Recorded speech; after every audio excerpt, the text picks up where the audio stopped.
அண்மை செய்தியை பார்த்து கொண்டிருக்கின்றோம். ஒரே நாளில் தக்காளி விலை 20 ரூபாய் குறைந்துள்ளது. கோயம்பேடு சந்தையில் தற்போது தக்காளி விலை குறைந்து காணப்படுகின்றது. அண்மை காலமாக தக்காளி விலை சில இடங்களில் 100 ரூபாய்க்கும், கோயம்பேடு சந்தையில் 80 ரூபாய்க்கும் விற்பனையானது. இந்த நிலையில் இன்று ஒரே நாளில் தக்காளி விலை குறைந்துள்ளது. கர்நாடகாவில் பெய்து வரும் மழை காரணமாக வரத்து குறைவால் தக்காளி விலை சற்று அதிகரித்து காணப்பட்டது. இதனால் இல்லத்தரசிகள் மிகுந்த கவலைக்கு ஆளாகினர்.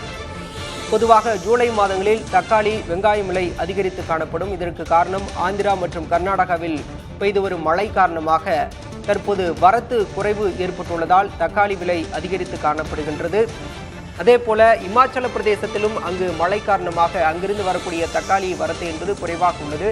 இதன் காரணமாகவே தக்காளி விலை என்பது சற்று அதிகரித்து காணப்படுகிறது. இந்த நிலையில் இன்று தக்காளி விலை ஒரே நாளில் கிலோவுக்கு 20 ரூபாய் குறைந்துள்ளது.